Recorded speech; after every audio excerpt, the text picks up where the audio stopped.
정지 상태가 되는 듯한 느낌이 듭니다. 영화부, 제가 영화부 섬기는데요. 영화부 커리큘럼도 창세기 가다 말고 멈춰서 이제 복음서로 왔어요. 물론 창세기 안에서도 늘 예수님의 십자가와 복음이 선포되긴 합니다만 이제 본문이 그렇게 옮겨왔다는 말씀이에요. 그러니까 주일 사도행전도 가다 말고, 그리고 우리의 일상도 고난주간이 되면 그냥 마냥 즐겁게 웃고 떠들고 하다가 잠시 멈춘 것 같습니다.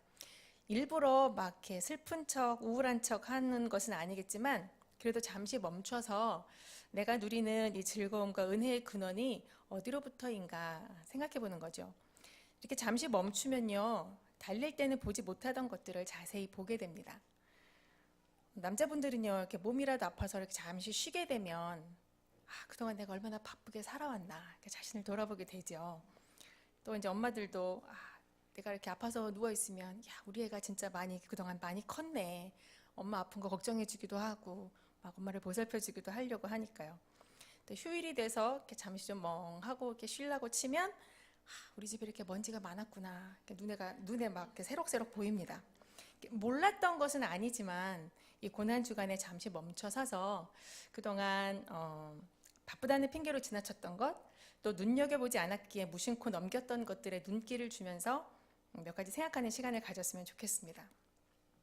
우리는 이번 한 주 동안 예수님의 고난과 십자가, 그분의 죽음과 그 은혜에 대해서 참 많은 이야기를 하고 또 듣습니다. 우리는 예수님을 믿어요. 그분이 하나님의 아들이시고 나의 죄를 대신 지고 고난당하고 십자가에서 죽으셨다는 것을 믿습니다.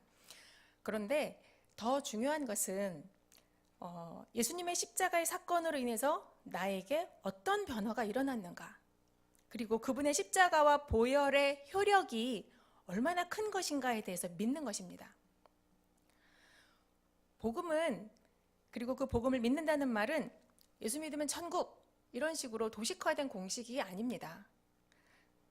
그렇다고 예수님의 그 십자가상의 그 어마어마한 고통에 대해서 슬픈 감정을 느끼거나 또는 나 때문이야 이런 죄책감을 갖는 것만이 전부는 아닙니다. 십자가의 복음과 그것의 능력은 실제입니다. 애들 말로 레알입니다. 레알. 그리고 또한 실제, existence라고 하는 실존을 말합니다. 이게요, 피상적인 감정이나 어떤 느낌, 사변적인 것만이 아니라는 뜻입니다. 고린도전서 1장 18절 말씀을 같이 함께 봅니다. 십자가의 도가 멸망하는 자들에게는 미련한 것이요 구원을 받는 우리에게는 하나님의 능력이라. 십자가의 복음은 하나님의 능력입니다. 믿으십니까? 아멘. 그렇다면 그 능력이 현재적으로 여러분이 그 능력을 경험하고 계십니까? 왜 아멘이 안 나오죠? 여기서 잠시 멈춰야 되겠어요. 우리가 믿느냐는 물음에는 크게 yes 합니다. 그런데 그것을 현재적으로 경험하십니까? 라는 물음에는 yes였으면 좋겠어요 이렇게 답하신 거죠? 우리가 복음을 능력으로 받아들일 때 우리에게는 새 창조라고 해야 할 만한 아주 근본적인 변화가 일어난다고 성경은 말씀하십니다. 우리 잘 암송하는 말씀 있잖아요. 고린도후서 5장 17절 말씀. 누구든지 그리스도 안에 있으면 새로운 피조물이라. 새로운 창조가 여러분 안에 근본적으로 일어났습니까? 예수를 믿음으로 그런 획기적인 정말 새 창조라고 할 만한 변화들이 일어났습니까? 그런 능력을 여러분이 경험하고 있습니까? 네, 예스예요. 결론부터 말하면 우리가 복음의 능력이 눈에 보이고 피부적인 어떤 기적적인 경험으로 체험되지 않는다 할지라도, 그래서 자신 있게 내가 그 질문에 대해서 네 라고 대답하지 못한다 할지라도 우리는 이미 새로운 피조물이 맞습니다. 단 내가 진짜로 예수님을 믿는다면 말이죠. 예수님을 제가 진짜로 믿는 거라고 방금 표현했는데요, 그게 대체 뭘까요? 그럼 내가 지금 믿고 있는 건 진짜로 믿는 게 아니라는 말인가? 그냥 열심히 교회 다니는 거, 주일 예배에 빠지지 않고 잘 다니는 거, 그게 아닌 것 같죠, 분위기상. 그렇다면 어떤 기독교 교리를, 정통 기독교의 교리를 잘 알고 훈련받는 거? 네, 맞아요. 성경의 근거에서 우리가 분명하게 기독론, 교회론, 성령론 이런 것들을 잘 알고 자신의 믿음을 변증해내는 거 굉장히 중요합니다. 그 대표적인 예가 성경에는 에베소 교회가 그러했습니다. 요한계시록 2장에 보면 에베소 교회가 지식적으로 교리적으로 굉장히 분명한 입장에서 이단을 막아내고 교회를 지켜냅니다. 그런데 그들이 동일한 요한계시록 2장에서 주님께 책망을 받습니다. 처음 사랑을 버렸다고. 자랑할 것은 지식이나 교리가, 그리고 그것이 얼마나 완벽한가에 있는 게 아닙니다. 사랑이 있느냐, 그렇게 온 힘을 다해서 교회와 말씀을 지켜낸 그리스도에 대한 사랑이 있느냐, 그분과의 지속적인 사귐이 있느냐는 겁니다. 제가 지금 방금 주님과 사귄다 했어요. 그냥 뭐 이렇게 느낌적인 느낌으로다가 그 사귄다는 게 뭘 말하는 걸까요? 열심히 교회 출석하고 예배에 잘 참석하고 그냥 열심히 봉사하고 충성하고 열심을 가지고 열심히 하는 거 아닌가요? 여러분 안 사귀어 보셨어요? 사귀어 보셨잖아요. 우리가 연인들이 만나서 사귈 때 어떻게 합니까? 자주 만나요. 열심히 만나요. 만나서 영화도 보고 밥도 먹고 놀러도 다니고 막 선물도 주고 이벤트도 해주고 막 스킨십도 하고 다 해요. 근데 그런 거 다 하면서 정작 이 사람의 얼굴을 보고 눈을 마주치면서 이 사람이 어떤 사람인가, 이 사람의 생각, 이 사람의 어떤 마음, 이 사람의 어떤 사람 됨됨이, 그 사람의 가치관, 삶의 목적, 이런 것들에 대해서 모른다면 그게 사귀는 걸까요? 근데 스킨십까지 했는데 안 사귄다고 하기도 좀 그렇긴 하네요. 근데 어쨌든 사람을 이렇게만 사귀고 그렇게 사귀면서 돈도 쓰고 시간도 쓰고 열정도 쓰고 이렇게 하면은 재미는 있을 것 같아요. 그런데 사귀는 건 이런 소모적이고 소비적인 관계가 아닙니다. 만약 이런 사귐을 근거로 내가 보다 좀 더 중요한 결정을 하게 될 때, 예를 들어 결혼 같은 거요. 그런 거 하게 될 때 후회하게 되지 않을까요? 사귐에는 상대방에 대해서 새롭게 알아가는 기쁨이 있어야 합니다. 새롭게 알아가는 것이 놀랍기도 하지만 그게 기뻐야 한다는 거예요. 그냥 내 열심과 한때의 감정적인 흥분이 사귐은 아닙니다. 인격적인 교제는 그렇게 하는 것이 아닙니다. 요한 사도는 굉장히 예수님을 친밀하게 대했던 그런 유별난 제자였던 것 같습니다. 최후의 만찬 그림을 보면 예수님 품에 안겨서 반쯤 누운 채로 밥 먹고 있는 사람이 요한이에요. 그리고 마지막 십자가상에서도 자신의 어머니 마리아를 부탁했던 사람이 제자 요한입니다. 그리고 예수님이 부활하신 후에 실망한 제자들이 갈릴리로 내려가서 이렇게 고기를 잡고 있을 때 막 강변에 서가지고 너희에게 고기가 있느냐 이렇게 묻던 사람이 예수님이다 한눈에 알아봤던 사람도 요한일 거라고 추측합니다. 자, 오늘 말씀 요한일서 1장 1절을 보시면은요. 자, 태초부터 있는 생명의 말씀에 관하여는 우리가 들은 바요 눈으로 본 바요 자세히 보고 우리의 손으로 만진 바라. 여기 보면 생명의 말씀이라고 나오는데요. 이 생명의 말씀은 곧 예수님을 말하는 것입니다. 그 2절을 보면 알 수 있어요. 2절을 보시면은요. 이 생명이 나타내신 바 된지라 이 영원한 생명을 우리가 보았고 증언하여 너희에게 전하노니 이는 아버지와 함께 계시다가 우리에게 나타내신 바 된 이시니라. 예수님을 분명히 말하는 거예요.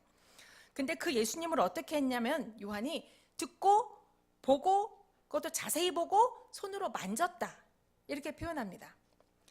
예수님과 굉장히 특별한 관계였다는 것을 알 수가 있지요. 그런데 예수님이랑 특별한 관계라는 걸 자랑하려고 이렇게 말하는 것이 아니라 이제 모든 그리스도인들이 자기처럼 그렇게 예수님과 친밀하게 사귈 수 있다 이 얘기를 하려는 겁니다. 3절을 보십시오. 우리가 보고 들은 바를 너희에게도 전함은 너희로 우리와 사귐이 있게 하려 함이니 우리의 사귐은 아버지와 그의 아들 예수 그리스도와 더불어 누림이라. 요한 사도가 우리와 함께 사귀자는 것은 그냥 그저 친하게 지내자는 뜻이 아니라 자기가 누리고 있는 이 엄청난 축복, 예수님과의 친밀한 교제를 우리와 함께 나누고 싶다는 뜻입니다. 그래서 지금 이 서신을 읽고 있는 모든 사람들에게 예수님과 친밀한 사귐을 가지라고 정말 간곡하게 권하고 있는 것입니다. 근데요, 요한은요, 사도였잖아요. 예수님이랑 같이 살았잖아요. 그러니까 그런 친분 관계가 가능하겠죠. 하지만 지금 우리는 어때요? 예수님 보이지도 않아요. 만져지지도 않아요. 근데 예수님이랑 진짜로 어떻게 친해져요? 요한 사도가 1장 1절에 이렇게 말해요. 이 글은 생명의 말씀에 관한 거야. 예수님에 관한 말씀이다 라고 하지 않고 생명에 관한 말씀이다. 요한은요, 말씀이라는 단어와 예수 그리스도라는 것을 같은 의미로 사용합니다. 요한복음에도 자주 그렇게 나타납니다. 이것은요, 이제는 예수님에 대해서 아는 것은 말씀을 통해서 알게 됐기 때문에 그래요. 요한 사도는 이전에 예수님을 육신으로 알았던 사람입니다. 하지만 지금 이 글을 쓰고 있는 지금은 예수님이 승천하신 이후예요. 예수님이 없어요. 지금은 어떻게 예수님을 아느냐? 말씀으로 주님을 만나고 말씀으로 주님과 교제하고 말씀 안에서 주님과 동행합니다. 그리고 여기 앉아있는 우리 지금 모두가 다 예수님을 어떻게 알았어요? 말씀을 보고 알고 말씀을 보고 예수님을 믿어요. 이것이 우리가 지금 예수님을 만나는 방식입니다. 예수님과 정말 친밀하게 사귀기를 원한다면 고로 말씀을 봐야 해요. 여기 합동신학대학원은 아닌 것 같은데 제가 다니던 신학교에서는요, 대학원 졸업할 때요, 신학대학원 졸업할 때 성경 구절 100구절 암송하는 게 있었어요. 그거 못하면 졸업이 안 됐었어요. 몰라, 지금도 그런지 모르겠는데 옛날에 그랬었어요. 그랬던 적이 있어요. 근데 대체 이게 왜 필요한지에 대한 논리적이고 신학적인 근거를 대라고 굉장히 강력하게 요구하던 선생님들이 있었어요. 근데 어쨌든 이런 게 왜 필요할까요? 목사쯤 되면 앞으로 이제 목회할 거면 성경 구절 100개쯤은 암송하고 있어야 성도들 볼 때 우리 전도사님, 우리 목사님 역시 많이 하시네. 실력 있으시네. 요즘은 똑똑한 성도들도 됐다 많아요. 그래서 그분들 앞에서 이렇게 주눅들지 않으려면 성경 구절 100개쯤은 이렇게 확 암송하고 있어야겠죠? 과시하려고 성경을 읽는 것은 아닙니다. 지금도 우리와 함께 계시는 예수님을 알게 하려고, 그분을 보여주시려고 성경을 우리에게 주신 겁니다. 하나님께서 말씀하세요. 내가 너를 사랑한다. 내가 너를 위해서 몇천 번이라도 사랑한다고 말해줄 수 있다. 우리가 이 말에 감동하는 이유가 뭐예요? 나를 사랑하는 그 하나님 사랑을 몰랐다가 새롭게 깨닫게 돼서 아니요, 알아요. 나름대로 하나님이 나 사랑하는 것도 알고 나도 하나님을 사랑하는 마음으로 충만하니까 오늘 특세도 하고 이 늦은 시간에 앉아서 여기 예배도 드리고 하는 거 아닙니까? 하지만 하나님의 사랑이 그분의 말씀으로 또다시 전해져서 내 귀에 들릴 때 감동과 함께 눈물이 터져 나오게 됩니다. 결혼 전에요, 저는 이미 남편으로부터 사랑한다는 말을 들었을 겁니다. 아마 그랬을 거예요. 그리고 실제로 사랑하니까 결혼했다는 사실도 알고 있습니다. 그런데도 날마다 직접 사랑한다는 말을 듣고 또 내가 그에게 들려줄 때 행복감을 느낍니다. 남편이요, 몇 년 전에 진심을 다해서 진지하게 사랑해 라고 했으니 이제 앞으로는 그런 말 들을 필요 없다고 생각하는 아내가 있겠습니까? 이건 마누라가 진짜 할 일이 없어가지고 맨날 사령타령만 하고 앉아있다, 철없다, 이렇게 할 이야기입니까? 아니요, 사랑하니까 당연히 그렇게 하는 겁니다. 자연스럽게 그렇게 나오는 거예요. 연인들은 자신의 연인으로부터 사랑한다는 말을 직접 듣기 원하지 다른 사람을 통해서, 다른 걸 통해서 듣고 싶어 하지 않습니다. 사랑은 직접 표현해야죠. 하나님과 우리와의 관계도 마찬가지입니다. 봉사하는 것으로, 어떤 헌신하는 것으로, 어떤 열심히 뭔가 많은 것을 행하는 것으로, 그런 것으로 대신 표현하는 거 말고 직접 그분의 말씀 앞에 나를 세우고 그분에게 직접 말하는 것입니다.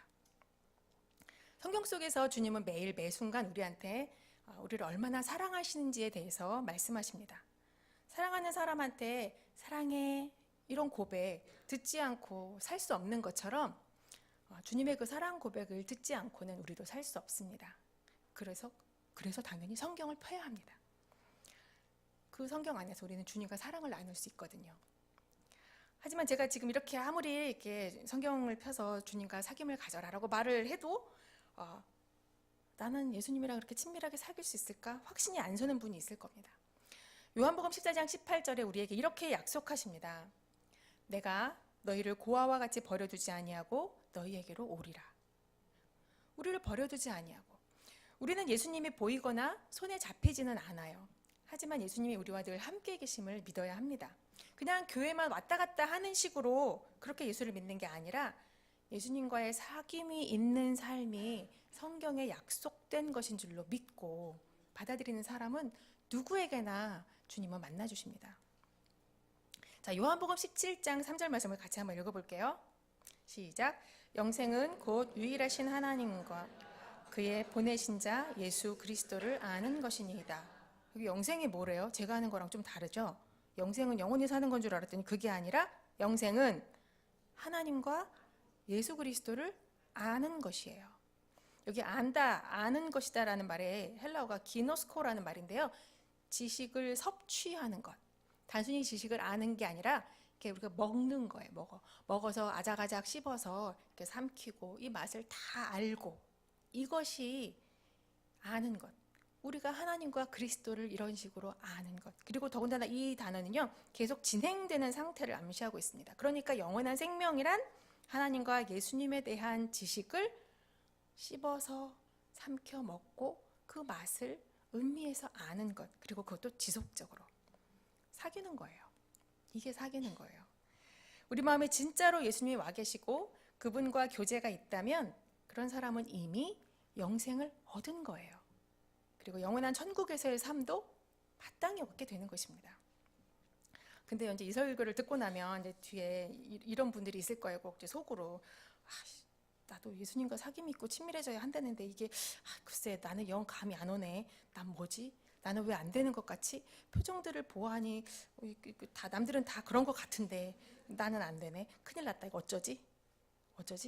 그런 척하자. 예수님과 진짜 친밀한 사귐과 교제가 없어도요, 그냥 그런 척 할 수 있어요. 실제로 저도 오랜 시간을 그런 척하며 살았습니다. 그런데요, 그렇게 해도요, 사람들이 저를 볼 때 믿음 좋다, 열심히 있다, 엄청 열정적이다, 설교 잘한다, 이런 소리 들을 수 있어요. 근데 하나님은 어떻게 속일 수 있겠습니까? 잠시 멈춰서서 자신의 이런 영적인 실상을 한번 찬찬히 돌아보십시오. 주님과의 친밀한 사귐은 사실 한순간에 되는 것은 아닙니다.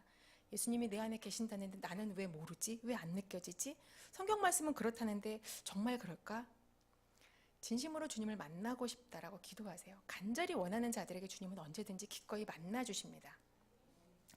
요한 사도는요, 더 나아가서 주님과 사귀는 것에 대해 이렇게 말합니다. 빛 가운데 사는 것을 통해서 예수님과의 사귐을 가질 수 있다고 말합니다. 7절 말씀을 한번 같이 읽어볼게요. 7절입니다.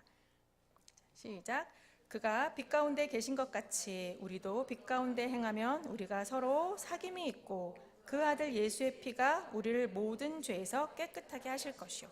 여기 보면 하나님께서 빛 가운데 계신 것과 같이 우리가 빛 가운데 살면 우리가 서로 사귐을 가지게 된다고 말합니다. 빛 가운데 사는 건 그럼 어떻게 사는 걸까요? 죄 안 짓고 사는 거요? 근데 생각해 보세요. 빛 가운데 나간다고 죄가 없어지나요? 아니요. 그냥 문제는 그대로 있어요. 근데 잘 보여요. 잘 드러나는 거예요.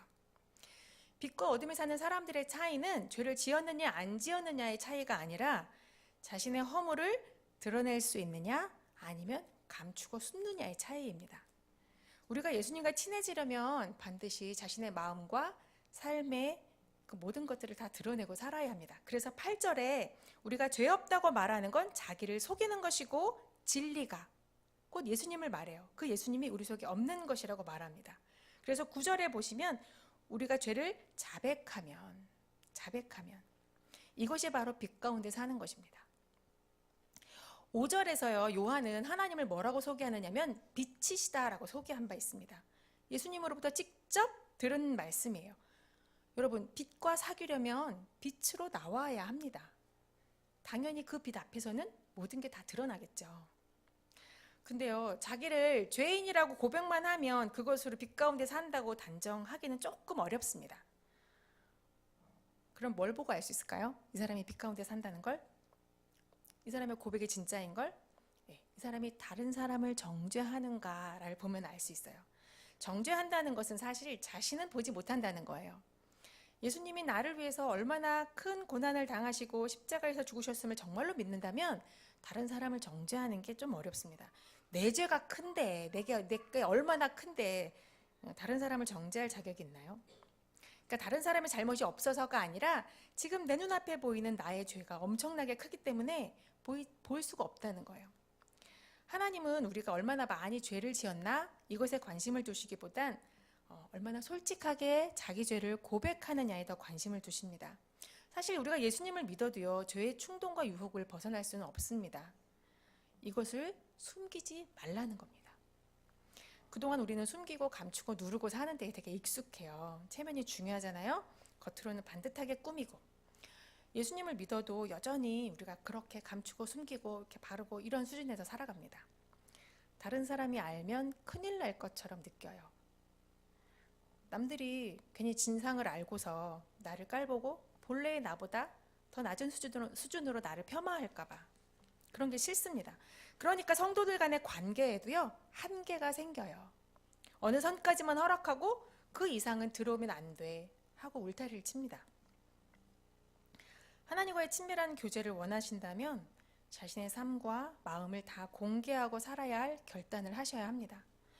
주님은요, 이미 우리 안에 와 계시잖아요. 감춘다고 이게 감춰지나요? 감출 수 없어요.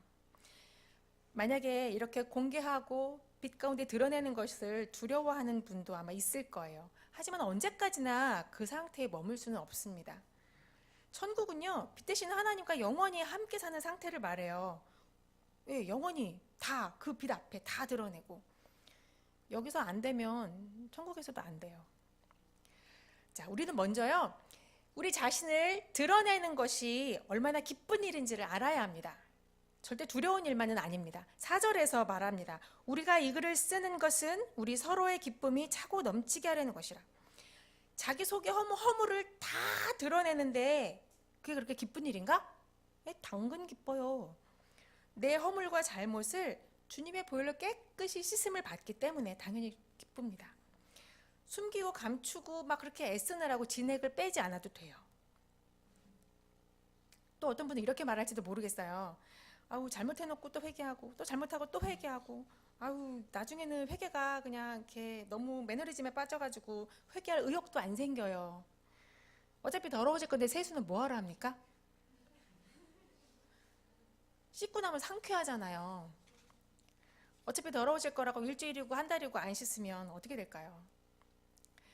우리가 빛 앞으로 나아가면 그 즉시 죄는 힘을 잃어버립니다. 하나님은 우리가 다시 죄 짓지 않아야만 우리 회개를 받아주시는 게 아니에요. 그건 우리 힘으로 할 수 없는 일이에요. 단지 그냥 우리가 죄를 자백하기를 바라십니다. 근데 말로만 자백하는 게 그게 회개인가요?